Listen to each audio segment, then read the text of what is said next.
2003년 9월, 서울의 가장 화려한 불빛 아래 짙은 그림자가 드리워지기 시작했습니다. 강남의 신사동, 그리고 종로의 구기동. 대한민국 상위 1%가 모여 사는 그곳의 높은 담벼락은 그날 밤 주인을 지켜주지 못했습니다. 아무런 예고도 없이 찾아온 불청객은 집안의 금고나 값비싼 보석에는 눈길조차 주지 않았습니다. 그저 그 집에 살던 사람들을 영원히 깨지 않는 깊은 잠에 빠뜨리고는 마치 처음부터 그곳에 없었던 유령처럼 현관문을 걸어 잠그고 사라졌을 뿐입니다. 1년도 채 되지 않는 짧은 시간 동안 서울을 공포의 도가니로 몰아넣었던 한국 범죄 수사 역사상 가장 차갑고 잔혹했던 추격전은 그렇게 시작되었습니다. 이 그림자의 정체를 쫓던 형사들이 마주한 차가운 공포, 그리고 마침내 드러난 진실을 끝까지 함께하고 싶다면 지금 바로 구독 버튼을 누르고 사건 기록을 펼쳐주세요. 사건의 시작은 서울 강남구 신사동의 한 2층 단독주택이었습니다. 명문대 명예교수 부부가 거주하던 그곳은 평소와 다름없이 고요했습니다. 하지만 그 고요함은 평화가 아니라 모든 생명력이 끊어진 뒤 찾아오는 적막이었습니다. 신고를 받고 출동한 관할서 강력반 형사들이 현장에 도착했을 때 그들을 맞이한 것은 기이할 정도로 정돈된 거실이었습니다. 일반적인 강도 사건과는 현장의 공기부터가 달랐습니다. 보통 금품을 노리고 침입한 손님들은 집안을 난장판으로 만들기 마련입니다. 서랍은 엎어지고 옷가지는 찢겨 있으며 발자국은 어지럽게 널려 있어야 정상입니다. 하지만 이 집은 달랐습니다. 외부에서 강제로 문을 뜯고 들어온 흔적, 즉 침입구, 포인트 오브 엔트리가 명확하지 않았습니다. 범인은 마치 제 집에 드나들듯 자연스럽게 들어와 거실과 안방에 있던 노부부를 아주 신속하고 효율적인 방식으로 처리했습니다. 현장 감식반 CSI 이미지 TBT식을 진행하면서 형사들의 의구심은 더욱 깊어졌습니다.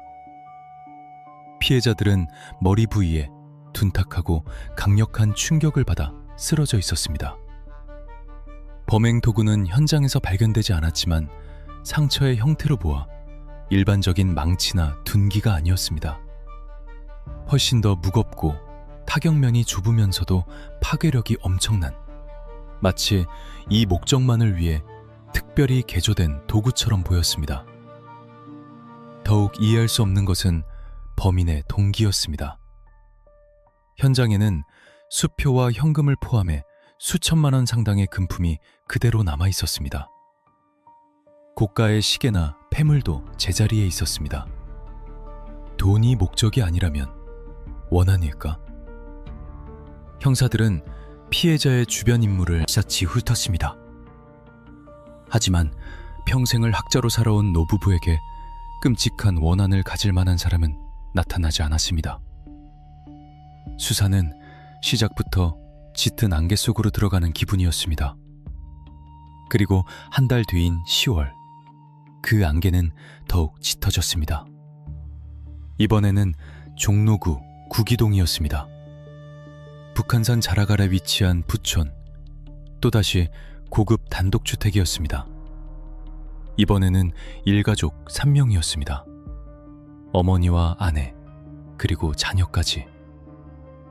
범행 수법은 신사동 사건과 소름 끼칠 정도로 유사했습니다.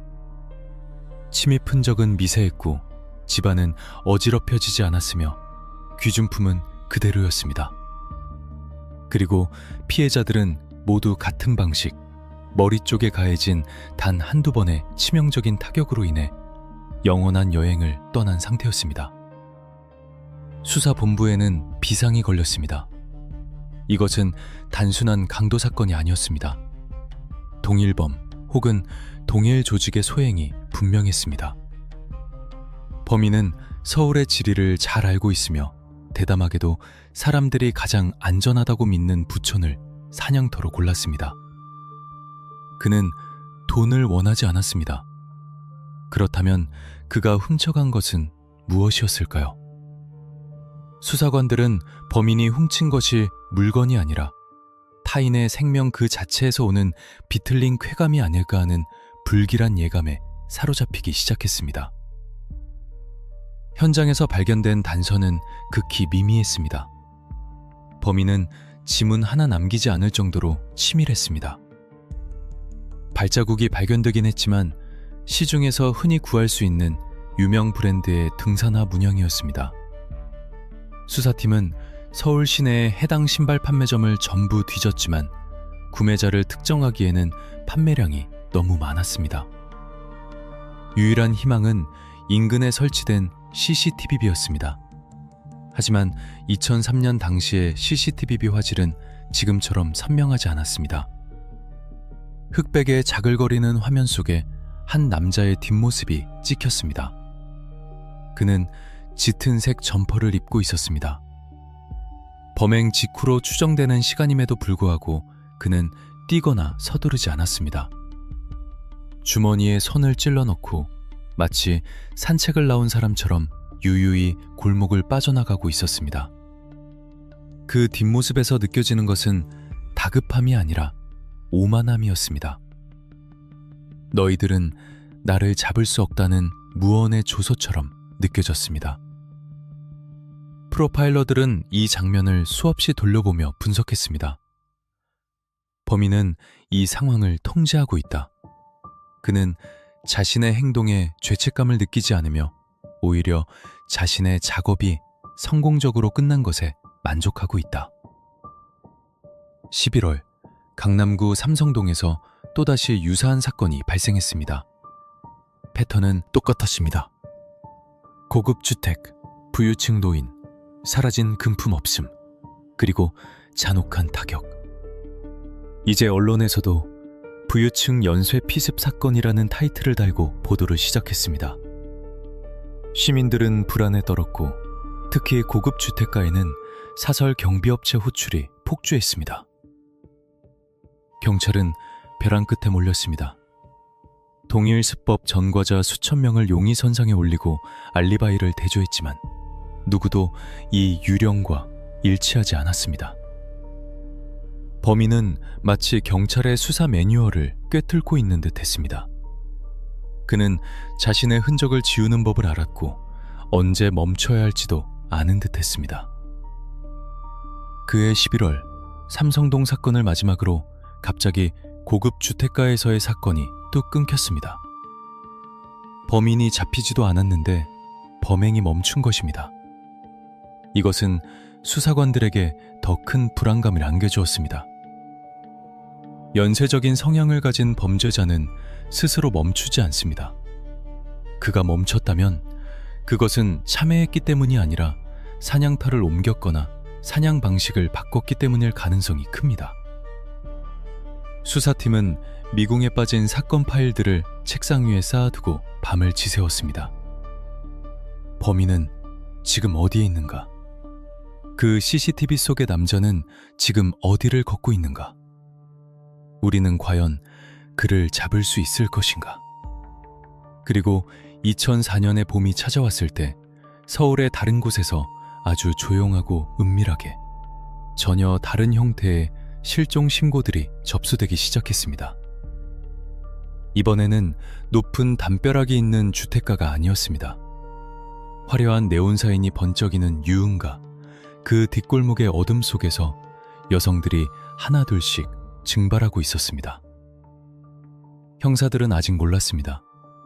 부유층을 노리던 그 유령이 이제는 더 손쉽고 더 은밀한 먹잇감을 찾아 사냥터를 옮겼다는 사실을 말입니다.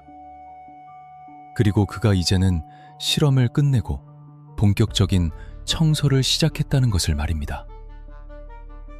그가 남긴 족적은 빗물에 씻겨 내려갔지만 그가 뿌린 피냄새는 점점 더 진동하고 있었습니다.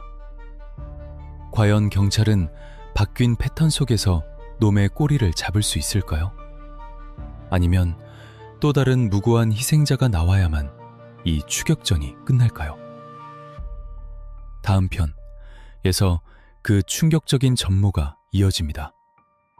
사건의 다음 기록이 궁금하시다면 구독과 좋아요를 누르시고 댓글로 계속 듣고 싶은 사건의 이름을 남겨주세요.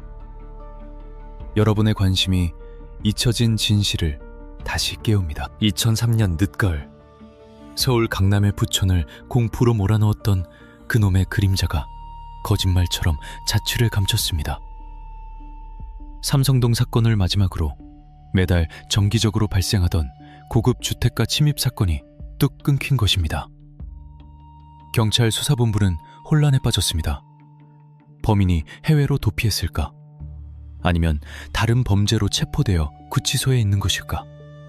그것도 아니라면 경찰의 포위망이 좁혀오자 잠시 숨을 고르며 때를 기다리는 것일까?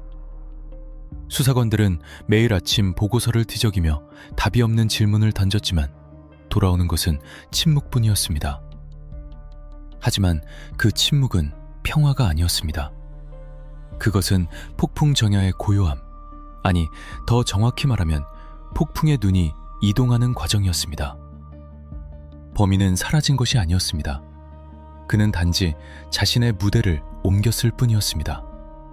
그리고 그 무대는 화려한 정원이 딸린 저택이 아니라 서울의 밤을 밝히는 네온사인이 어지럽게 얽힌 서남부 지역 관악구와 영등포구 일대의 유흥가였습니다. 2004년 초 서울의 유흥업계, 특히 출장 마사지나 노래방 도우미를 관리하는 보도방 업주들 사이에서 이상한 소문이 돌기 시작했습니다. 야, 너네 애들 요즘 연락 잘 되냐? 아니, 며칠 전에 나간 애가 전화를 안 받네. 짐도 그대로 두고 날랐어. 이 업계에서 일하는 여성들은 주거가 불안정하고 빚에 쫓기거나 개인적인 사정으로 연락을 끊고 잠적하는 경우가 종종 있었습니다. 그래서 업주들도 처음에는 대수롭지 않게 여겼습니다. 선불금 떼먹고 도망갔겠지. 힘들어서 고향 내려갔나 보네. 라며 욕설 섞인 푸렴이나 늘어놓을 뿐이었습니다. 경찰에 실종 신고를 하는 경우도 드물었습니다. 신고했다가 불법 영업 사실이 드러나면 자신들만 손해였기 때문입니다.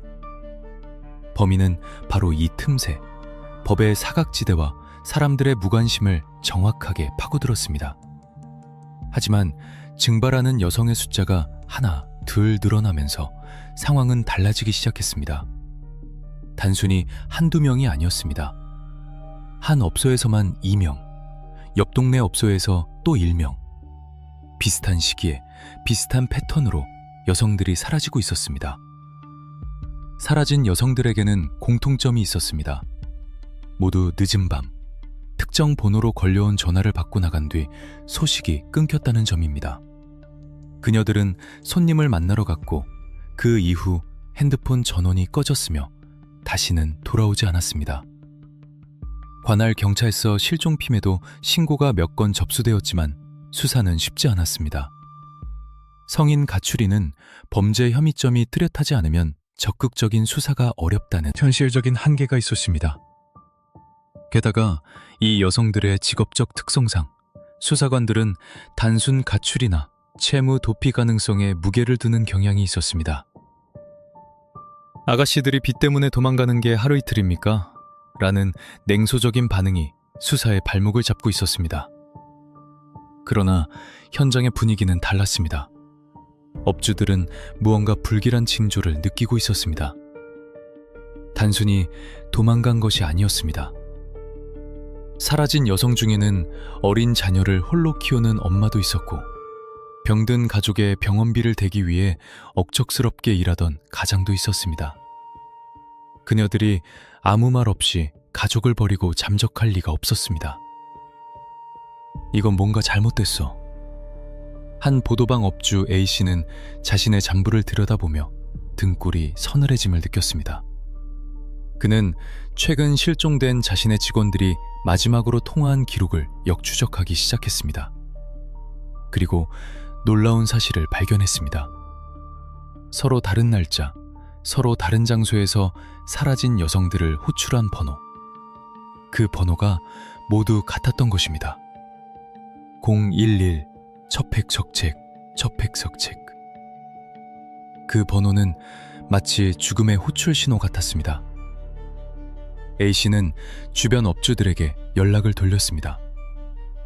형님, 혹시 애들 없어지기 전에 이 번호로 콜 받은 적 있어요? 확인 결과는 충격적이었습니다. 다른 업소에서 사라진 여성들도 바로 이 번호의 전화를 받고 나간 것이었습니다. 이것은 우연이 아니었습니다. 누군가 의도적으로, 계획적으로 이쪽 업계 여성들을 하나씩 사냥하고 있다는 명백한 증거였습니다. 범인은 경찰이 주목하지 않는 대상, 사회적으로 소외된 계층을 타깃으로 삼아 자신의 살인 욕구를 채우고 있었던 것입니다. 그는 피해자들이 사라져도 세상이 금방 알아차리지 못할 것이라고 계산했을 것입니다. 하지만 범인은 한 가지를 간과했습니다. 바로 이 바닥 생리를 누구보다 잘 아는 업주들의 촉과 그들만의 네트워크였습니다. 경찰보다 먼저 어둠 속의 포식자를 감지한 것은 바로 그들이었습니다. 한편 2003년 고급 주택가 연쇄강도 사건을 수사하던 서울경찰청 기동수사대, 현 광역수사대란 답한 상황을 타개하기 위해 새로운 관점으로 사건을 재검토하고 있었습니다. 범행이 멈춘 시점과 수법의 변화 가능성을 열어두고 있었죠. 그러던 중 서남부 지역 유흥가 여성 연쇄 실종에 대한 첩보가 기동수사대의 귀에 들어갔습니다. 부유층 사건이 멈춘 시기와 이 여자들이 사라지기 시작한 시기가 묘하게 겹치지 않습니까? 한 베테랑 형사의 직감이 발동했습니다. 전혀 다른 두 사건. 하나는 부촌의 저택, 하나는 유흥가. 피해자의 성별도 계층도 달랐습니다. 하지만 흔적 없는 증발과 경찰을 비웃는 듯한 치밀함이라는 공통분모가 있었습니다. 만약 그 부유층 연쇄살인범이 수사망을 피해 타깃을 바꾼 것이라면 수사팀은 조심스럽게 두 사건의 연결고리를 찾기 시작했습니다. 하지만 아직은 가설일 뿐 결정적인 물증 없었습니다. 그들이 가진 것은 오로지 심증과 사라진 여성들이 남긴 부재의 증명뿐이었습니다. 범인은 지금 어디서 무엇을 하고 있을까요? 그는 자신의 범행이 완벽하다고 믿고 또 다른 희생자를 찾고 있을지도 모릅니다. 아니, 이미 다음 타깃을 정해놓고 전화기의 통화 버튼을 누를 준비를 하고 있을지도 모릅니다. 그때 침묵을 깨고 전화벨이 울렸습니다. 바로 그 죽음의 번호였습니다. 다음 편, 나서 숨막히는 추격전이 시작됩니다. 과연 업주들과 형사들은 놈을 잡을 수 있을까요? 이 긴박한 수사 과정을 놓치지 않으려면 구독 버튼을 누르고 알림 설정을 잊지 마세요. 여러분의 클릭 한 번이 정의를 구현하는 힘이 됩니다. 2004년 7월 15일 새벽, 서울 강남구 역삼동의 한 유흥주점 사무실. 퀴퀴한 담배 연기가 자욱한 방 안에서 보도방 업주 A씨는 초조하게 휴대전화를 만지작거리고 있었습니다. 그의 장부에는 최근 사라진 여성들의 이름 위로 붉은 줄이 그어져 있었습니다. 불안감과 분노가 뒤섞인 침묵 속에서 갑자기 사무실의 정적을 찢는 전화벨 소리가 울려 퍼졌습니다. 따르릉 따르릉. 새벽 4시, 모두가 잠든 시간. 발신자 번호 표시창에 뜬 숫자를 본 순간 A씨의 심장이 덜컥 내려앉았습니다. 칙쓱쓱쓱쓱. 그것은 바로 며칠 전 자신의 직원을 데려가고는 영영 돌려보내지 않았던 그 번호. 바른 업소의 아가씨들까지 집어삼켰다는 바로 그 죽음의 번호였습니다. 범인이 다시 전화를 걸어온 것입니다. A씨는 떨리는 손을 진정시키며 수화기를 들었습니다. 최대한 평정심을 유지하려 애썼지만 목소리는 미세하게 떨리고 있었습니다. 네, 여보세요? 수화기 너머로 들려오는 목소리는 소름 끼칠 정도로 차분했습니다. 아가씨 한 명 보내주쇼. 신촌 로터리 쪽으로. 낮고 건조한 목소리. 살기나 흥분 따위는 전혀 느껴지지 않는, 마치 야식 배달을 주문하는 듯한 몸이 건조한 톤이었습니다. A씨는 직감했습니다. 이놈이다. 이놈이 그놈이다. 그는 끓어오르는 분노를 억누르며 대답했습니다. 네, 알겠습니다. 금방 보내드리겠습니다. 주소 정확히 어디시죠? 전화를 끊자마자 그는 즉시 동료 업주들에게 연락을 돌렸습니다. 그놈이 나타났다. 지금 신촌에 있다. 이들은 경찰에 신고하는 대신 직접 행동에 나서기로 했습니다. 경찰에 신고했다가는 절차를 밟느라 놈을 놓칠 수도 있고 자신들의 불법 영업이 드러날까 두려웠기 때문입니다. 하지만 상황이 심상치 않음을 느낀 A씨는 평소 안면이 있던 서울지방경찰청 기동수사대 소속 형사에게 은밀히 연락을 취했습니다. 형사님, 냄새가 납니다. 애들 자꾸 없어지는 거 그놈인 것 같아요. 지금 놈을 잡으러 갑니다. 새벽에 서울 거리를 가로질러 승합차 한 대가 질주했습니다. 차 안에는 건장한 남성 몇 명과 미끼 역할을 자처한 여성이 타고 있었습니다. 그녀의 역할은 놈을 유인하는 것. 극도의 공포가 그녀를 휘감았지만 동료들의 복수를 위해, 그리고 더 이상의 희생을 막기 위해 그녀는 위험을 감수했습니다.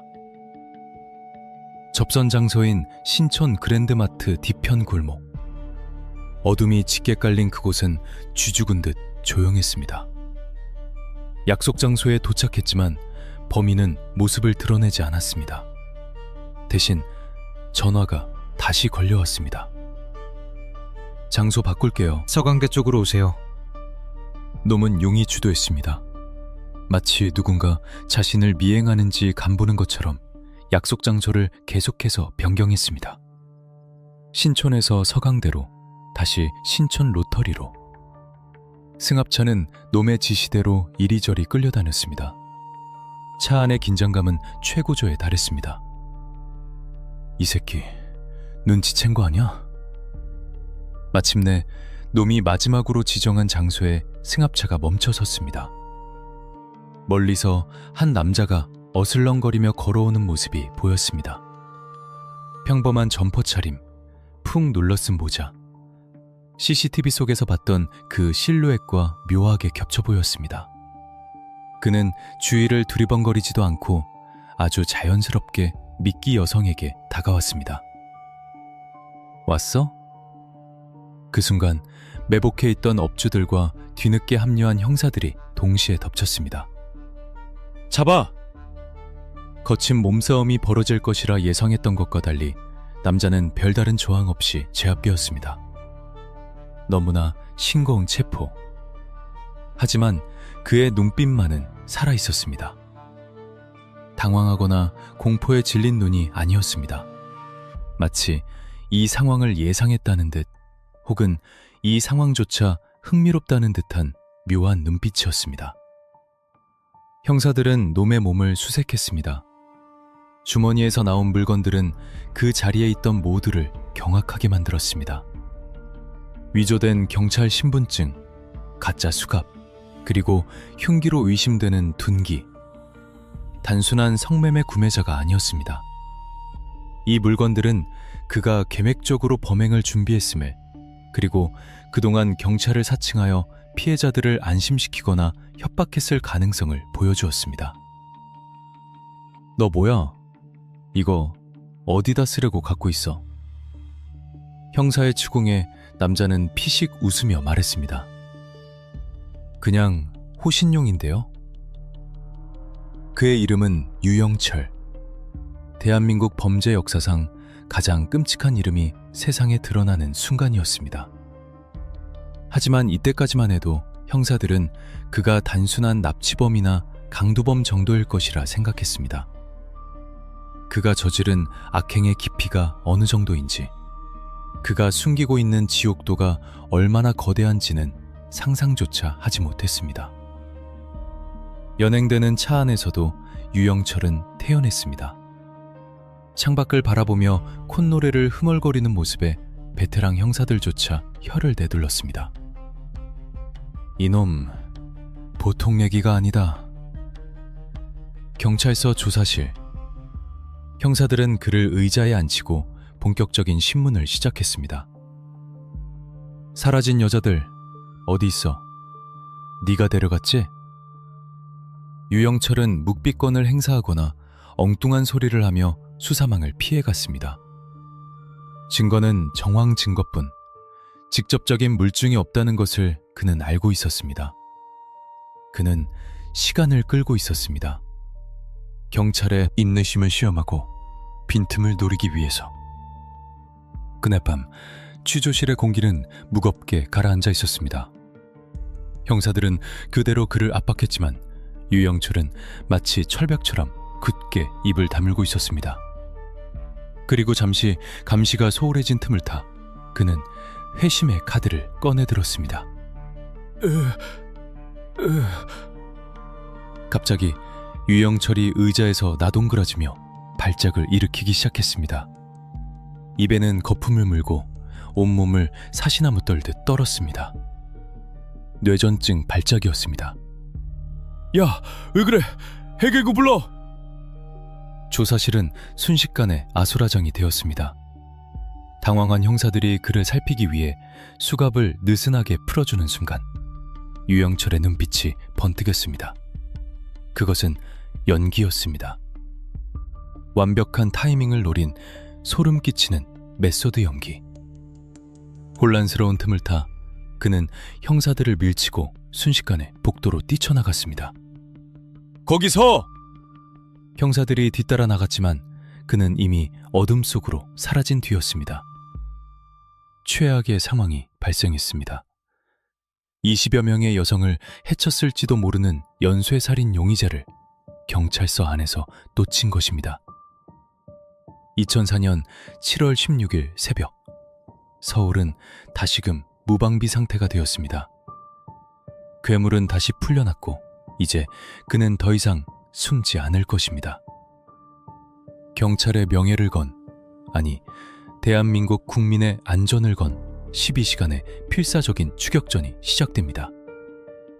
과연 경찰은 이 치욕을 싣고 괴물을 다시 잡아들일 수 있을까요? 다음 편, 시서 긴박했던 그날의 이야기가 계속됩니다. 이 긴장감 넘치는 추격자지 지켜보시려면 구독과 알림 설정 부탁드립니다. 여러분의 관심이 진실을 밝히는 등불이 됩니다. 2004년 7월 16일 자정 무렵 서울지방경찰청 기동수사대 사무실은 패닉 상태에 빠졌습니다. 눈앞에서 놓친 사냥감, 그것도 단순한 잡범이 아니라 수십 명의 실종과 연관되었을 가능성이 농후한 경찰 신분증과 수갑을 들고 다니는 위험한 인물이었습니다. 그가 사라진 서울의 밤거리는 시한폭탄과도 같았습니다. 전병력 소집해. 이 새끼 못 잡으면 우리 다 옷 벗어야 돼. 팀장의 고함이 복도를 울렸습니다. 하지만 공개 수배를 내릴 수는 없었습니다. 언론에 알려지는 순간 범인은 더 깊이 숨어버릴 것이고 경찰의 허술한 관리 소홀에 대한 비난 여론이 폭주할 것이 뻔했기 때문입니다. 이것은 경찰 내부에서 해결해야만 하는 소리 없는 전쟁이었습니다. 경찰은 즉시 비상 연락망을 가동했습니다. 서울 시내 전역의 형사들이 잠에서 깨어나 거리로 쏟아져 나왔습니다. 유영철의 예상 도주로를 차단하고 그가 갈 만한 곳을 샅샅이 뒤지기 시작했습니다. 기차역, 버스터미널, 찜질방, PC방. 하지만 서울은 너무나 넓었고 숨을 곳은 너무나 많았습니다. 프로파일러들은 유영철의 심리를 분석했습니다. 놈은 멀리 도망가지 못했을 겁니다. 돈도 없고 휴대전화도 압수당했습니다. 심리적으로 위축된 상태라기보다는 오히려 대담하게 가까운 곳에 숨어 상황을 지켜보고 있을 가능성이 큽니다. 아니, 반대일 수도 있습니다. 놈은 지금껏 경찰을 가지고 놀았습니다. 일부러 자신의 연고지인 인천으로 가거나 과거 범행 현장 근처를 배회하며 우리를 조롱할 수도 있습니다. 의견이 분분한 가운데 시간은 속절없이 흘러갔습니다. 새벽 1시, 3시, 5시. 날이 밝아오고 시민들이 출근을 시작하면 그를 찾기는 더욱 어려워질 것입니다. 수많은 인파 속에 섞여버리면 그만이기 때문입니다. 그 시각 유영철은 어디에 있었을까요? 그는 경찰서를 빠져나와 젖먹던 힘을 다해 달렸습니다. 숨이 턱까지 차올랐지만 멈출 수 없었습니다. 그는 골목길을 이리저리 휘저으며 추적을 따돌렸습니다. 그리고 영등포구의 한적한 주택가 담벼락 아래 몸을 숨겼습니다. 극도의 긴장감 속에서도 그는 냉정함을 유지하려 애썼습니다. 어디로 가야 하지? 집? 아니, 집은 이미 털렸을 거야. 어머니 집? 거기도 위험해. 갈 곳이 없었습니다. 그는 자신이 저지른 죄의 무게만큼이나 고립되어 있었습니다.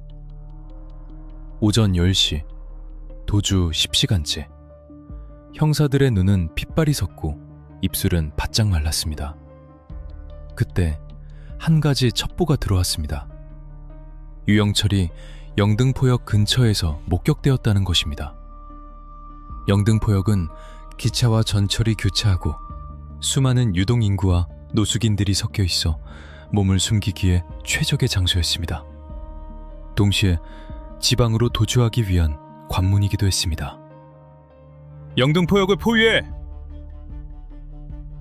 수사대는 영등포역 일대에 그물을 쳤습니다. 형사들은 노숙인으로 위장하거나 행인인 척 가장하여 역 주변을 서성였습니다. 모든 출입구를 감시하고 CCTV 화면을 뚫어져라 쳐다봤습니다. 오전 11시 40분 영등포역 건너편 타임스퀘어 인근 횡단보도. 수많은 인파 속에서 익숙한 얼굴이 포착되었습니다. 검은색 모자를 푹 눌러쓰고 불안한 눈빛으로 주위를 두리번거리는 남자. 옷차림은 도주 당시와 달랐지만 아마 훔쳐 입었을 것입니다. 그 특유의 걸음걸이와 체격은 속일 수 없었습니다. 그를 먼저 발견한 것은 경찰이 아니었습니다. 지난번 검거작전에 참여했던 기동수사대 형사와 그와 공조했던 한 시민 제보자였습니다. 저기다! 저놈이다! 형사는 무전기를 칠 새도 없이 몸을 날렸습니다. 시민 제보자도 뒤를 따랐습니다. 유영철이 횡단보도를 건너려는 순간 형사가 그의 뒷덜미를 낚아챘습니다. 유영철! 자신의 이름이 불리는 순간 유영철은 반사적으로 몸을 비틀어 저항하려 했습니다. 하지만 이번엔 발랐습니다. 12시간 동안 쌓인 분노와 집념으로 무장한 형사들의 악력은 강철보다 단단했습니다. 이 개자식, 이번엔 절대 못 가. 형사들은 그를 바닥에 내리꽂고 팔을 꺾어 제압했습니다. 주변을 지나던 시민들이 놀라 비명을 질렀지만 형사들의 귀에는 아무것도 들리지 않았습니다. 오직 수갑이 채워지는 철컥 소리만이 그들의 심장을 뛰게 했습니다. 재검거된 유영철의 표정은 묘했습니다. 억울함이나 분노보다는 마치 올 것이 왔다는 듯한 체념, 그리고 기이한 안도감이 스쳐 지나갔습니다. 그는 더 이상 도망칠 힘도 의지도 남아있지 않아 보였습니다. 다시 경찰서로 압송된 유영철. 이번에는 도주 우려를 원천 봉쇄하기 위해 발목에 족쇄까지 채워졌습니다. 조사실의 분위기는 전날과는 비교도 안 될 정도로 살벌했습니다. 이제 쇼는 끝났다. 바른 대로 불어. 팀장은 책상을 내리치며 으르렁거렸습니다. 그러나 유영철은 쉽게 입을 열지 않았습니다. 그는 묵비권을 행사하며 침묵으로 일관했습니다. 형사들은 애가 탔습니다. 그를 잡아넣을 확실한 물증이 필요했습니다. 그의 집에서 압수한 망치나 가짜 신분증만으로는 살인 혐의를 입증하기 부족했습니다. 자백이 필요했습니다.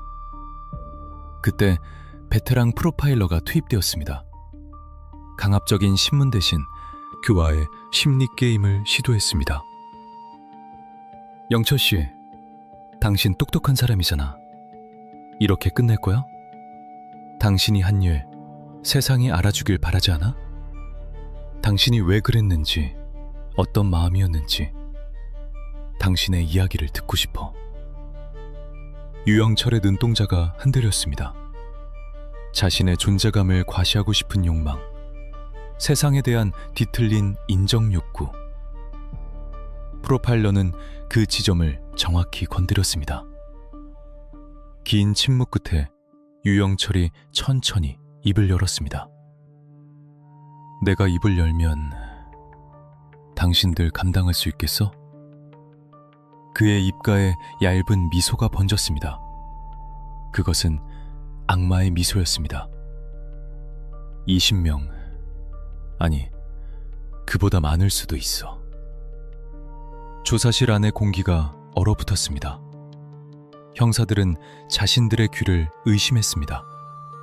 20명이라니. 한국 범죄 사상 유례가 없는 숫자였습니다. 이것이 허풍인지 진실인지 가늠조차 되지 않았습니다. 하지만 이어지는 그의 진술은 너무나 구체적이고 너무나 생생했습니다. 그가 털어놓기 시작한 이야기는 단순한 살인 기록이 아니었습니다. 그것은 인간이 어디까지 잔혹해질 수 있는지를 보여주는 지옥의 묵시록이었습니다. 이제 대한민국을 뒤흔들 충격적인 자백이 시작됩니다. 그가 그린 죽음의 지도는 어디를 가리키고 있었을까요? 그리고 그 지도 끝에는 무엇이 묻혀 있었을까요? 다음 편, 취조실의 악마와 끔찍한 퍼즐에서 그 진실이 낱낱이 밝혀집니다. 이 소름 끼치는 사건의 전말을 끝까지 확인하고 싶다면 지금 바로 구독과 좋아요를 눌러주세요. 여러분의 용기 있는 관심이 더 나은 세상을 만듭니다. 2004년 7월 17일 서울지방경찰청 기동수사대 특별조사실. 철제 책상 하나를 사이에 두고 팽팽한 긴장감이 흐르고 있었습니다. 재검거된 유영철은 의자에 비스듬히 기대앉아 형사들을 마치 구경꾼 보듯 쳐다보고 있었습니다. 그의 눈빛은 텅 비어 있었지만 그 심연에는 형용할 수 없는 어둠이 도사리고 있었습니다. 20명. 그 이상일 수도 있다니. 그게 무슨 소리야? 똑바로 말해. 형사의 고함에도 그는 눈 하나 깜짝하지 않았습니다. 오히려 차분하게 물 한 모금을 요구했습니다. 종이컵을 쥔 그의 손에는 미세한 떨림조차 없었습니다.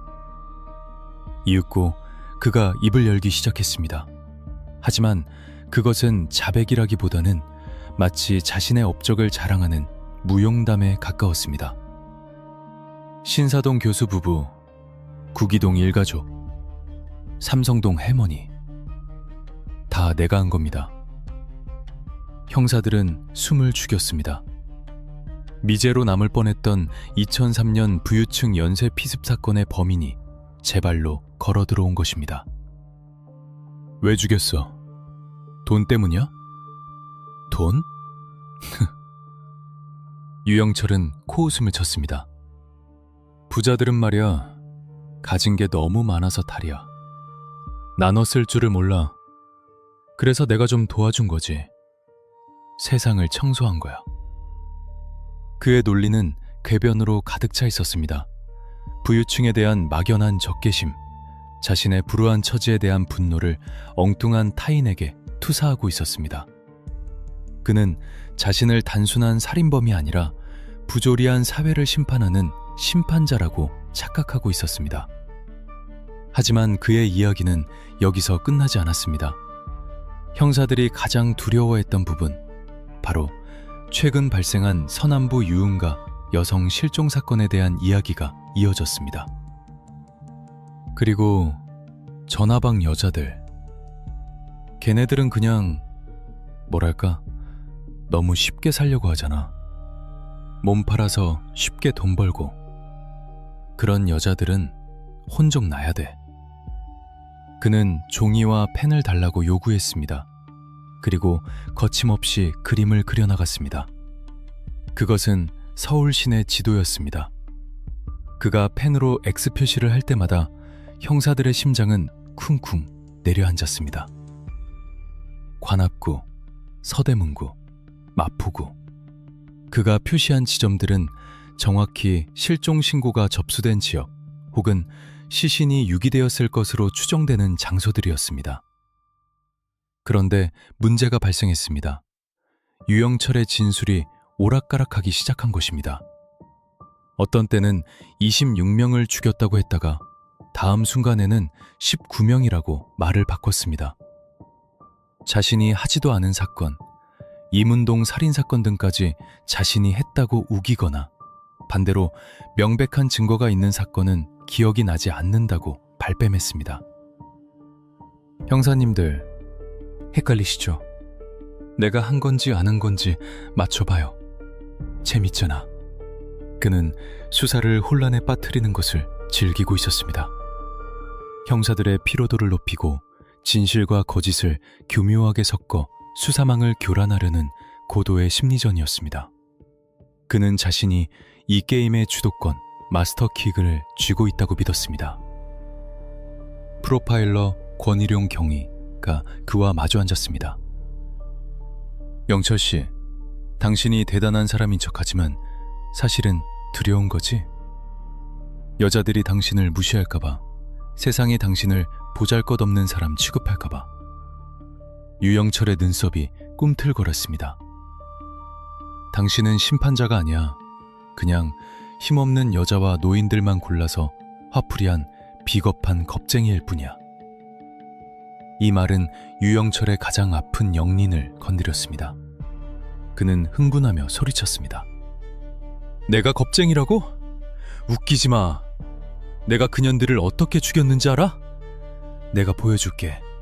내 실력을 보여준다고. 그는 격앙된 목소리로 범행의 디테일을 묘사하기 시작했습니다. 피해자들을 자신의 오피스텔로 유인한 방법, 욕실에서 음악을 크게 틀어놓고 저지른 끔찍한 행위, 그리고 시신을 처리하기 위해 얼마나 많은 시간을 들였는지.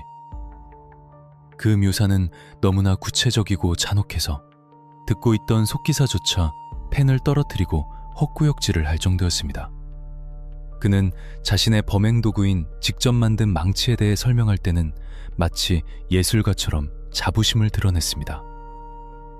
그 망치는 내 손에 딱 맞게 개조한 거야. 손잡이 길이, 무게중심. 한번 휘두르면 끝이지. 개가 짖는 소리보다 작게, 깔끔하게. 형사들은 그가 그려준 약도를 들고 현장 검증을 준비했습니다. 하지만 여전히 반신반의했습니다. 과연 이 모든 게 사실일까? 혹시 우리를 엉뚱한 곳으로 유인하려는 수작은 아닐까? 하지만 유영철이 지목한 장소 중 한 곳, 신촌 인근의 야산, 봉원사 뒤편은 너무나 구체적이었습니다. 거기 가면 있을 거야. 내가 잘 묻어줬거든. 친구들끼리 심심하지 않게 모아줬어. 친구들끼리 모아줬다는 말. 그것은 그곳에 시신이 한 구가 아니라는 뜻이었습니다. 집단 매장지. 서울 한복판에 그런 곳이 존재한다는 사실을 믿기 힘들었습니다. 2004년 7월 18일, 하늘에는 먹구름이 잔뜩 끼어 있었습니다. 금방이라도 폭우가 쏟아질 것 같은 날씨였습니다. 수십 명의 형사와 감식반원들이 유영철을 앞세우고 봉원사 뒷산으로 향했습니다. 유영철은 포승줄에 묶인 채 덤덤하게 산을 올랐습니다. 그리고 어느 지점에서 멈춰서서 발로 툭툭 땅을 쳤습니다.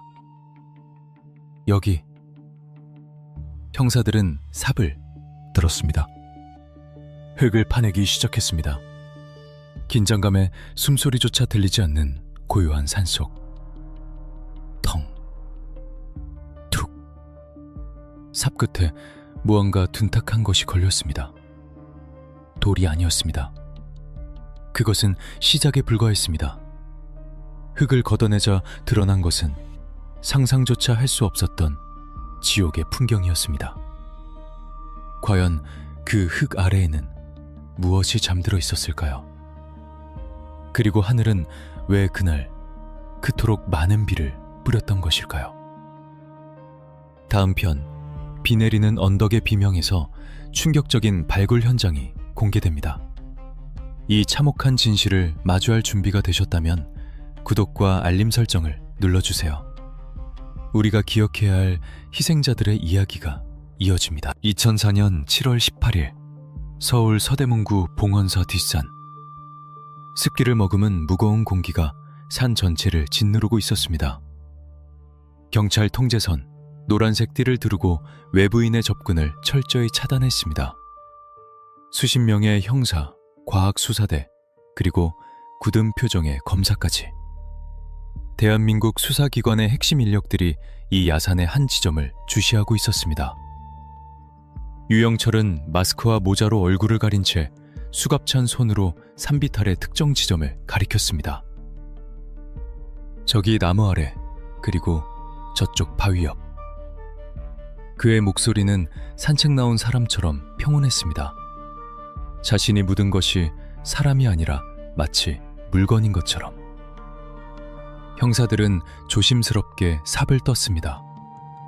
훼손될지 모르는 증거를 지키기 위해 거친 삽질 대신 호미와 손으로 흙을 걷어내기 시작했습니다. 얼마 지나지 않아 흙 속에서 이질적인 물체가 보이기 시작했습니다. 검은색 비닐봉지였습니다. 현장에 있던 모든 이들이 숨을 멈췄습니다. 나왔다. 봉투를 조심스럽게 들어 올리자 묵직한 무게감이 느껴졌습니다. 그리고 봉투 틈 사이로 참을 수 없는 악취가 새어나왔습니다. 그것은 죽음의 냄새였습니다. 봉투를 열어본 검식원의 표정이 일그러졌습니다. 그 안에는 형체를 알아보기 힘들 정도로 훼손된 시신의 일부가 들어있었습니다. 유영철은 시신을 온전한 상태로 묻지 않았습니다. 운반을 쉽게 하고 신원 확인을 어렵게 하기 위해 잔혹하게 훼손하여 작게 만든 뒤 묻었던 것입니다. 하나가 아니었습니다. 조금 떨어진 곳에서 또 다른 봉투가 나왔습니다. 그리고 또 하나. 마치 고구마 줄기를 캐내듯 시신들이 줄줄이 발견되었습니다. 땅속은 거대한 무덤이나 다름없었습니다. 이날 발견된 시신만 무려 11구. 서울 한복판 야산이 연쇄살인범의 개인 묘지로 사용되고 있었다는 사실에 형사들은 경악을 금치 못했습니다. 그때 하늘이 울기 시작했습니다. 억수 같은 장대비가 쏟아졌습니다. 안 돼! 증거 다 떠내려간다! 비늘 덮어! 현장은 아수라장이 되었습니다. 형사들은 옷이 젖는 것도 아랑곳하지 않고 시신이 묻힌 구덩이를 몸으로 덮고 천막을 쳤습니다. 빗물과 진흙, 그리고 시신의 부패액이 뒤섞인 참혹한 현장. 형사들은 진흙탕 속을 구르며 한 조각의 뼈라도 유실되지 않도록 사투를 벌였습니다. 그 빗속에서 유영철은 멍하니 하늘을 올려다보았습니다. 그의 표정은 알 수 없었습니다. 뉘우침인지 아니면 자신의 범행이 모두 드러난 것에 대한 허탈함인지, 혹은 이 혼란스러운 상황조차 즐기고 있는 것인지. 한 형사가 멱살을 잡고 소리쳤습니다. 야, 이 새끼야! 똑바로 봐! 네가 무슨 짓을 했는지 똑바로 보란 말이야! 유영철은 형사의 눈을 피하지 않고 나직이 중얼거렸습니다. 비가 오네요. 씻겨 내려가겠네. 발굴 작업은 밤늦게까지 이어졌습니다. 조명등 불빛 아래 드러난 유골들은 너무나 처참했습니다. 피해자들은 대부분 20대에서 40대의 여성들이었습니다. 누군가의 딸, 누군가의 아내, 누군가의 어머니였을 사람들. 그녀들은 삶의 무게를 견디며 치열하게 살아가던 중 악마를 만나 이곳 차가운 땅속에 버려졌습니다. 현장 감식을 지휘하던 팀장은 끝내 고개를 떨구었습니다. 30년 형사생활 동안 수많은 시신을 봤지만 이렇게 잔인하고 모욕적인 방식은 처음이었습니다. 이것은 단순한 살인이 아니었습니다. 인간 존엄성에 대한 말살이었습니다. 수습된 시신들은 국립과학수사연구원으로 이송되었습니다. 하지만 신원 확인은 쉽지 않았습니다. 유영철이 지문을 도려내거나 훼손했기 때문입니다. 유전자 DNA 분석만이 유일한 희망이었습니다. 실종자 가족들의 DNA를 채취하여 대조하는 작업이 시작되었습니다. 가족들의 절규가 경찰서를 가득 채웠습니다. 우리 딸이 맞나요? 제발 아니라고 해주세요. 설마 했는데. 확인 결과가 나올 때마다 유가족들은 오열하다 실신했습니다. 그들의 슬픔은 분노로 바뀌어 유영철을 향했습니다.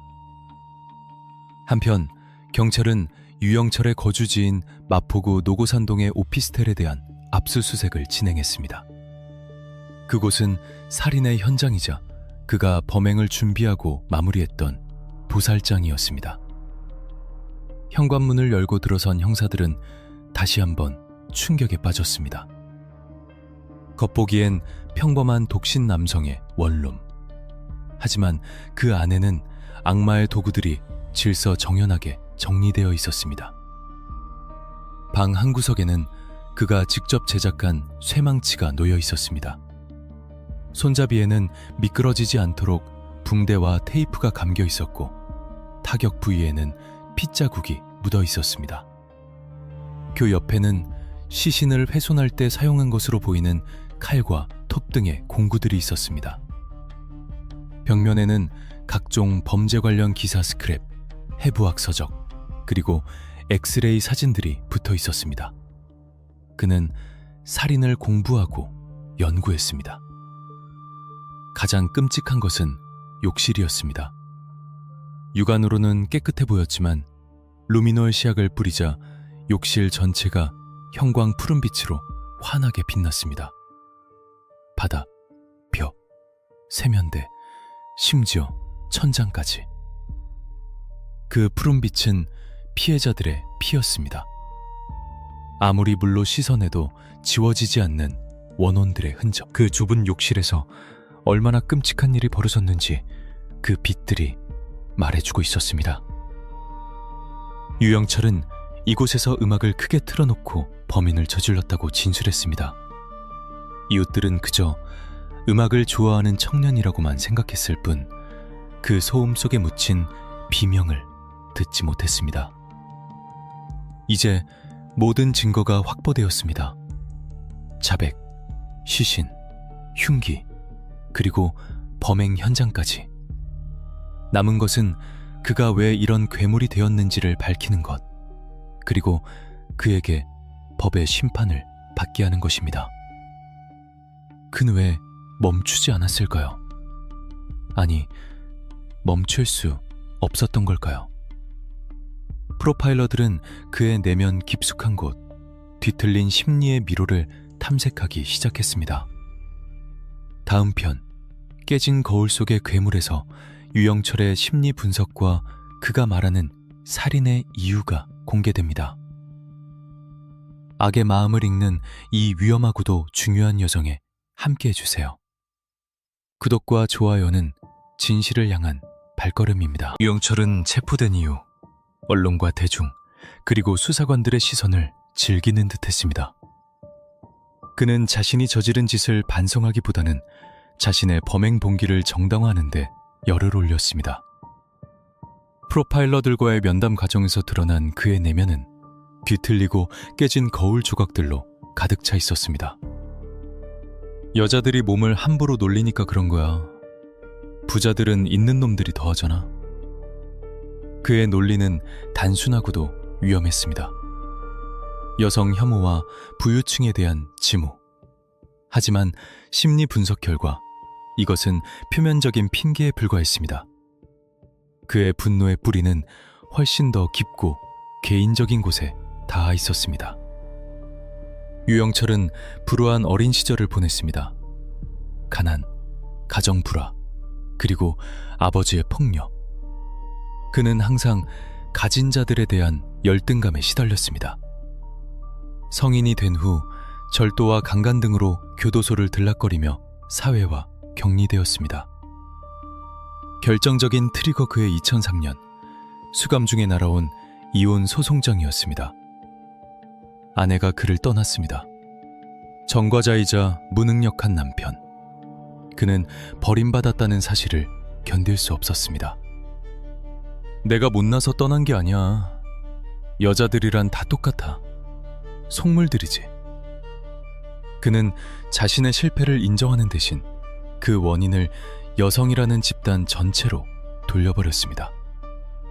그리고 출소 후 자신을 무시했던 세상에 복수하기로 결심합니다. 그것이 바로 연쇄살인의 시작이었습니다. 프로모파일러들은 그를 전형적인 사이코패스로 진단했습니다. 타인의 고통에 대한 공감 능력이 전혀 없고 죄책감을 느끼지 못하며 자신의 욕망을 위해서라면 수단과 방법을 가리지 않는 성격. 그는 피해자들을 인간으로 보지 않았습니다. 그저 자신의 분노를 해소하고 우월감을 느끼게 해주는 도구로 여겼습니다. 조사 과정에서 그는 섬뜩한 말을 남겼습니다. 피냄새를 맡으면 머리가 맑아져. 살인은 그에게 일종의 중독이었습니다. 처음에는 복수심으로 시작했지만 나중에는 살인 행위 자체에서 오는 쾌락과 전능감에 지배당했습니다. 생사 여탈권을 쥔 신이 된 듯한 착각. 그 마약 같은 쾌감 때문에 그는 멈출 수 없었던 것입니다. 그의 이중성은 수사관들을 더욱 혼란스럽게 했습니다. 그는 자신의 아들에게는 끔찍이도 자상한 아버지인 척했습니다. 범행을 저지르고 돌아온 날에도 아들에게 전화를 걸어 안부를 묻거나 아들을 위해 장난감을 사기도 했습니다. 우리 아들은 내가 이런 사람인 거 몰라. 알면 안 되지. 자신이 찢어 죽인 피해자들도 누군가의 소중한 딸이고 엄마라는 사실은 철저히 외면하면서 자신의 혈육에게만 집착하는 모순. 이것이 바로 사이코패스의 전형적인 모습이었습니다. 경찰은 그의 진술을 토대로 추가 범행을 추적했습니다. 그가 자백한 사건 외에도 미제 사건들과의 연관성을 찾기 위해 DNA 대조 작업을 계속했습니다. 그 과정에서 이문동 살인사건 등 그가 자백했지만 물증이 확실치 않은 사건들에 대한 논란도 일었습니다. 그는 경찰이 수사에 난항을 겪는 것을 보며 즐거워했고 진술을 번복하며 수사를 방해했습니다. 내가 안 했다고 하면 믿을 거야? 했다고 하면 믿을 거야? 그는 끝까지 진실 게임을 하려 했습니다. 하지만 명백한 증거들 앞에 그는 더 이상 빠져나갈 구멍이 없었습니다. 피해자들의 유류품, 범행 도구, 현장의 혈흔, 그리고 CCTV 영상까지 모든 화살표가 유영철을 가리키고 있었습니다. 현장 검증이 있던 날 수많은 취재진과 분노한 시민들이 몰려들었습니다. 유영철은 모자와 마스크로 얼굴을 가린 채 등장했습니다. 시민들은 계란을 던지고 욕설을 퍼부었습니다. 살인마! 마스크 벗겨! 그때 한 유가족이 경찰 저지선을 뚫고 달려들어 우산을 휘둘렀습니다. 유영철은 꿈쩍도 하지 않았습니다. 오히려 그를 제지하는 경찰을 향해 발길질을 하려 했습니다.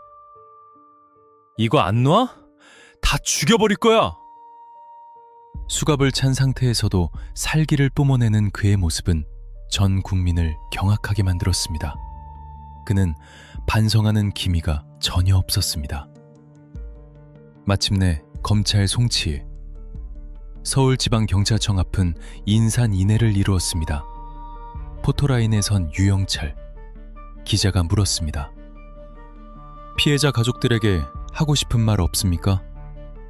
그는 잠시 침묵하더니 마스크 속에서 우물거리듯 내뱉었습니다. 이 계기로 여성들이 함부로 몸을 놀리거나 하는 일이 없었으면 하고 부유층들도 좀 각성했으면 합니다. 그의 말은 사과가 아니었습니다. 훈계였습니다. 피해자들을 모욕하고 자신의 범행을 끝까지 정방화하는 오만함의 극치였습니다. 그리고 마지막 한마디. 잡히지 않았다면 100명까지 죽였을 것이다. 이 한마디는 대한민국 사회에 씻을 수 없는 트라우마를 남겼습니다.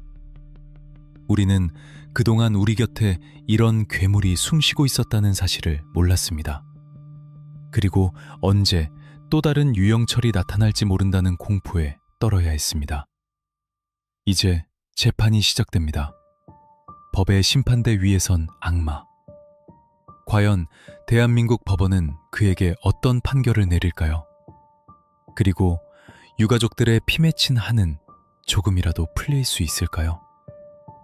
다음 편, 법정에서의 조소와 통곡에서 그 치열했던 공판 현장이 공개됩니다. 정의가 실현되는 순간을 끝까지 지켜봐 주세요. 구독과 알림 설정은 필수입니다. 2004년 9월 서울중앙지방법원 417호 대법정. 유영철에 대한 첫 공판이 열리는 날이었습니다. 법정 안은 피해자 유가족들의 오열과 분노로 가득 찼습니다. 영정사진을 품에 안은 어머니, 분노로 몸을 떠는 아버지, 망연자실한 표정의 형제들. 그들의 눈은 모두 피고인석을 향해 있었습니다. 수의를 입고 법정에 들어선 유영철. 그의 태도는 여전히 오만했습니다. 고개를 숙이거나 눈물을 흘리는 기색은 찾아볼 수 없었습니다. 오히려 방청석을 훑어보며 비릿한 미소를 짓거나 재판부의 질문에 삐딱하게 대답했습니다. 피고인은 공소 사실을 인정합니까? 판사의 질문에 유영철은 심드렁하게 대답했습니다. 네, 뭐 대충 맞습니다. 마치 남의 일을 이야기하듯 20명의 목숨을 앗아간 혐의를 대충 인정했습니다. 검찰은 그에게 사형을 구형했습니다. 피고인은 20명의 무고한 생명을 잔혹하게 살해하고 시신을 훼손 유기했습니다. 인간이기를 포기한 잔혹한 범죄이며 사회로부터 영원히 격리할 필요가 있습니다. 검사가 낭독하는 공소장에는 차마 입에 담기 힘든 범행 내용들이 담겨 있었습니다. 방청석 곳곳에서 억눌린 신음과 통곡이 터져나왔습니다. 하지만 유영철은 재판 내내 이해할 수 없는 행동을 보였습니다.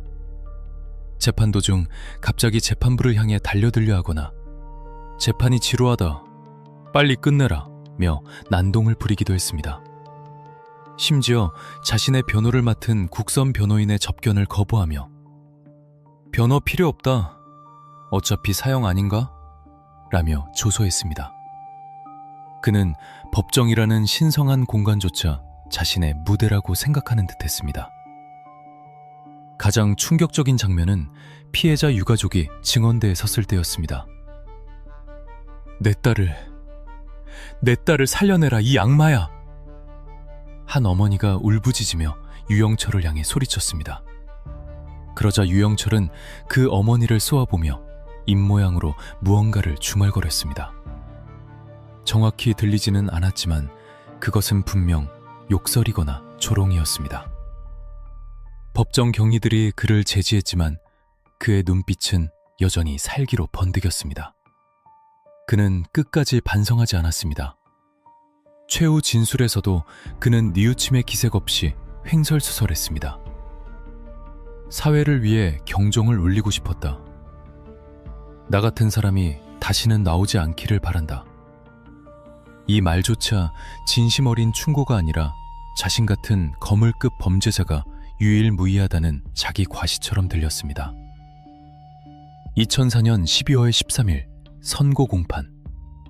재판부는 유영철에게 법정 최고형인 사형을 선고했습니다. 피고인은 극단적인 인명 경시 풍조를 드러냈으며 범행 수법이 매우 잔혹하고 엽기적이다. 피해자들과 유족들에게 씻을 수 없는 고통을 안겨주었고 사회 전체에 큰 충격과 공포를 주었다. 개전의 정이 전혀 없으므로 사형에 처한다. 판결이 내려지자 법정은 울음바다가 되었습니다. 사형 선고가 내려졌지만 죽은 가족은 돌아올 수 없었습니다. 유가족들의 가슴에 박힌 못은 영원히 뽑히지 않을 것입니다. 유영철은 판결을 듣고도 담담했습니다. 그는 항소를 포기했습니다. 어차피 죽을 거 항소해서 뭐합니까? 대한민국은 1997년 이후 사형 집행을 하지 않는 실질적 사형 폐지 국가입니다. 유영철은 자신이 사형 선고를 받아도 실제로 집행되지 않을 것이라는 사실을 알고 있었던 것일까요?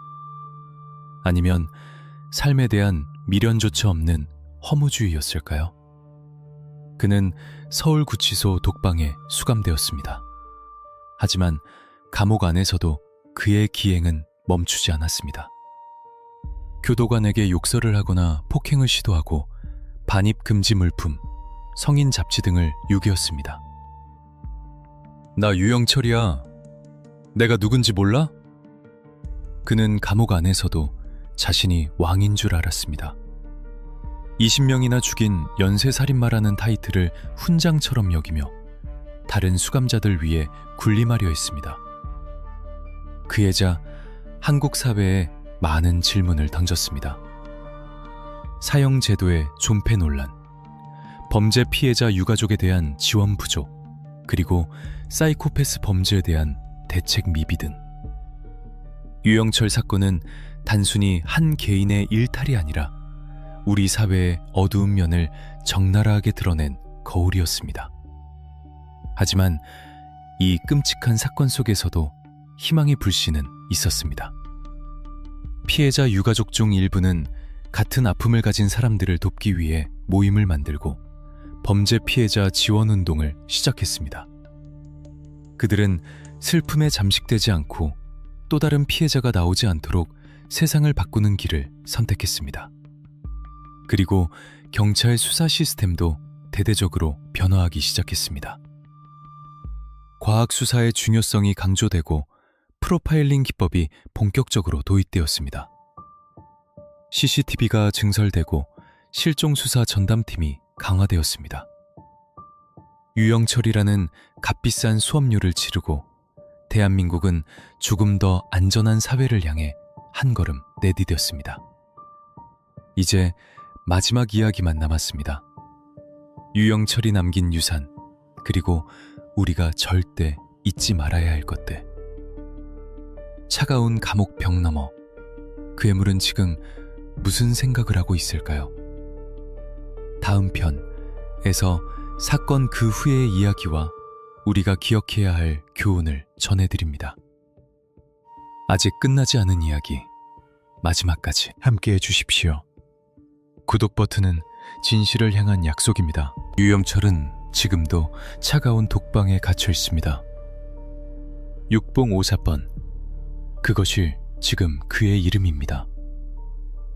3평 남짓한 좁은 방, 24시간 감시 카메라가 돌아가는 그곳에서 그는 20년 가까운 세월을 보냈습니다. 하지만 그 시간 동안 그는 과연 변했을까요?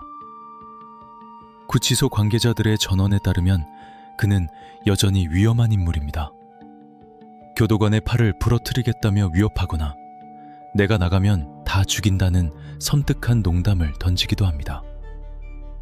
그의 마음속 시계는 2004년에 멈춰 있는 듯합니다. 여전히 자신을 세상을 심판한 영웅 혹은 두려움의 대상으로 여기는 과대망상 속에 살고 있습니다. 하지만 세상은 변했습니다. 유영철 사건은 대한민국 범죄 수사 역사의 거대한 변곡점이 되었습니다. 첫째, 과학 수사와 프로파일링의 비약적인 발전입니다. 이전까지 형사의 감과 자백에 의존하던 수사 방식은 한계를 드러냈습니다. 유영철 사건 이후 경찰청 내 프로파일링 팀이 정식으로 확대 개편되었고, 권일용 교수 같은 1세대 프로파일러들이 체계적으로 양성되기 시작했습니다. 범죄 심리 분석, 지리적 프로파일링 같은 용어가 대중에게도 익숙해졌습니다. 이제 범죄자는 흔적을 지워도 심리를 들키게 되었습니다. 둘째, CCTV와 방범 시스템의 확충입니다. 유영철이 거리를 활보하던 2003년, 서울의 골목길은 어둡고 감시의 눈이 부족했습니다. 하지만 이 사건 이후 범죄 예방 환경 설계, CPTED 개념이 도입되었습니다. 골목길은 밝아졌고 방범용 CCTV가 기하급수적으로 늘어났습니다. 이제 서울은 세계에서 가장 CCTV 밀도가 높은 도시 중 하나가 되었습니다. 범죄자가 숨을 곳은 점점 좁아지고 있습니다. 셋째, 특정 강력범죄 처벌에 관한 특례법 개정입니다. 흉악범의 신상 공개에 대한 국민적 요구가 빗발쳤고 결국 법이 개정되었습니다. 유영철 당시에는 마스크와 모자로 얼굴을 가렸지만 이제는 강호순, 고유정 같은 흉악범들의 얼굴이 국민 앞에 공개됩니다. 이는 범죄 예방 효과뿐만 아니라 국민의 알 권리를 충족시키는 중요한 변화였습니다. 하지만 여전히 남은 과제들도 있습니다. 바로 피해자 유가족들의 고통입니다. 유영철은 국선 변호인의 도움을 받고 감옥에서 삼시세끼 밥을 먹으며 살아가고 있습니다. 하지만 피해자 유가족들은 가장을 잃고 경제적 어려움에 시달리거나 정신적 트라우마로 인해 평생을 고통 속에 살고 있습니다. 범죄 피해자 구조금이 있긴 하지만 그들의 찢어진 삶을 기워주기엔 턱없이 부족합니다. 가해자의 인권은 있고 피해자의 인권은 어디에 있는가? 유가족들의 이 절규는 아직도 현재 진행형입니다. 또한 사이코패스 범죄에 대한 근본적인 예방책입니다. 유영철은 태어날 때부터 괴물은 아니었을 겁니다. 가정폭력, 빈곤, 사회적 소외가 그 안에 잠재된 악을 깨웠을지도 모릅니다. 제2, 제3의 유영철을 막기 위해서는 단순히 처벌을 강화하는 것을 넘어 위기가정을 지원하고 사회 안전망을 촘촘히 하는 노력이 필요합니다. 유영철이 남긴 유산은 공포였지만 우리는 그 공포를 딛고 안전이라는 시스템을 만들어냈습니다. 하지만 그 과정에서 희생된 20명의 숭고한 목숨을 잊어서는 안 됩니다. 그들은 단순한 숫자가 아닙니다. 그 비오는 날 봉원사 뒷산에서 발견된 11개의 비닐봉지. 그 안에 담겨있던 것은 누군가의 소중한 가족이었고 누군가의 사랑이었으며 누군가의 미래였습니다. 이제 마지막 에필로그만이 남았습니다. 우리는 이 사건을 어떻게 기억해야 할까요? 그리고 지금 이 순간에도 어둠 속에서 먹잇감을 노리는 또 다른 포식자들에게 우리는 어떤 경고를 보내야 할까요? 다음 편 잊혀지지 않을 이름들 그리고 경고에서 시리즈의 대미를 장식합니다. 마지막까지 함께해 주십시오. 진실의 끝에서 우리는 희망을 발견할 것입니다. 구독과 좋아요는 잊혀진 이름들을 위한 작은 추모입니다. 시간은 무심하게도 빠르게 흐릅니다. 2004년 여름, 서울을 공포의 도가니로 몰아넣었던 그 장대비는 그쳤고 어느덧 강산이 2번이나 변할 만큼의 세월이 흘렀습니다. 유영철이 검거된 지 20년. 이제 거리에는 낡은 주택 대신 최신식 아파트가 들어섰고 흐릿했던 CCTV는 고화질 AI 카메라로 대체되었습니다. 겉으로 보기에 서울은 그 어느 때보다 화려하고 안전해 보입니다. 하지만 우리는 정말 안전한가요? 그리고 우리는 그날의 비극을 제대로 기억하고 있나요? 유영철은 현재 서울구치소 독방에 수감되어 있습니다. 대한민국 사법부는 그에게 사형을 선고했지만 집행은 이루어지지 않고 있습니다. 그는 좁은 방 안에서 매일 제공되는 식사를 하고 운동을 하고 TV를 보며 세상 돌아가는 소식을 접합니다. 그는 여전히 숨을 쉬고 나이를 먹어가고 있습니다. 이것이 피해자 유가족들에게는 가장 견디기 힘든 고문일지도 모릅니다. 내 가족을 잔인하게 빼앗아간 악마는 살아있는데 정작 피해자는 차가운 땅속에서 돌아오지 못하는 현실. 세금으로 살인마를 먹여 살린다는 비판이 끊이지 않는 이유이기도 합니다. 이 사건이 우리에게 남긴 가장 큰 상처는 신뢰의 붕괴였습니다. 유영철 사건 이전, 우리는 이웃에게 문을 열어주는 것을 두려워하지 않았습니다. 택배 기사에게 물 한 잔 건네는 것이 정이었습니다. 하지만 그 사건 이후 우리는 타인을 의심하는 법을 먼저 배웠습니다. 낯선 사람은 잠재적 범죄자가 되었고 현관문에는 2중, 3중의 잠금 장치가 달렸습니다. 우리 사회가 치르고 있는 불심 비용은 실로 막대합니다. 하지만 우리는 이 어둠 속에서도 기억해야 할 이름들이 있습니다. 유영철이라는 살인마의 이름 뒤에 가려진 20명의 무고한 희생자들입니다. 그들은 뉴스에 나오는 피해자 A, 피해자 B가 아니었습니다. 누군가는 평생 강단에 서서 학문을 연구해온 존경받는 학자였습니다. 누군가는 자식들에게 맛있는 밥 한 끼 해주는 것이 낙이었던 평범한 어머니였습니다. 누군가는 병든 가족의 병원비를 벌기 위해 남들보다 더 치열하게 밤을 지새워야 했던 가장이었습니다. 그들에게도 꿈이 있었고 내일이 있었습니다. 유영철이 휘두른 것은 단순히 망치가 아니었습니다.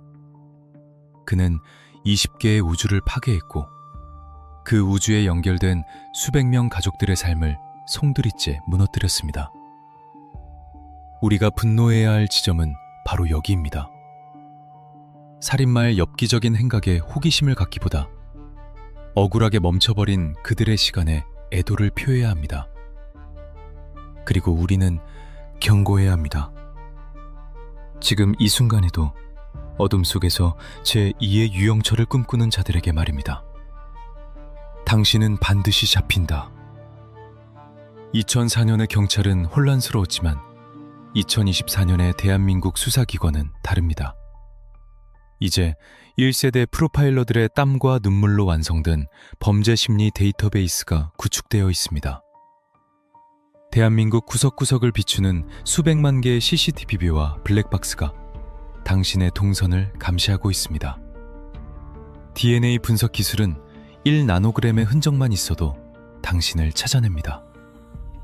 무엇보다 우리 시민들의 눈이 깨어 있습니다. 유영철은 자신이 세상을 비웃었다고 생각했지만 결국 그는 실패한 인생일 뿐입니다. 그가 감옥 안에서 아무리 왕처럼 굴어도 그는 역사의 가장 비열하고 추악한 겁쟁이로 기록될 것입니다. 그의 이름은 공포의 대명사가 아니라 실패한 인간성의 표본으로 남을 것입니다. 이야기를 마치며 다시 한번 2004년 그의 여름을 떠올립니다. 봉원사 뒷산에서 발견된 비에 젖은 그들의 마지막 모습을 잊지 않겠습니다. 비록 육신은 흩어졌지만 그들의 영혼만큼은 고통 없는 곳에서 편안히 쉴 수 있기를 간절히 기도합니다. 이 시리즈를 끝까지 함께해 주신 여러분, 감사합니다. 우리가 이 끔찍한 사건을 되짚어본 이유는 단순히 공포를 소비하기 위함이 아닙니다. 다시는 이런 비극이 반복되지 않도록 기억하고 감시하고 연대하기 위함입니다. 범죄는 잊혀질 때 다시 찾아옵니다. 우리의 기억이 최고의 예방입니다. 마지막으로 아직 세상에 밝혀지지 않은 미제 사건들, 그리고 억울하게 희생된 모든 분들을 위해 묵념하는 마음으로 이번 시리즈를 마칩니다. 진실을 쫓는 형사의 시선, 수사반장이었습니다. 다음 시간에도 대한민국을 뒤흔든 사건, 그 이면의 진실을 들고 찾아오겠습니다. 지금 바로 구독 버튼을 눌러주세요. 여러분의 관심이 정의를 깨우는 알람이 됩니다. 감사합니다.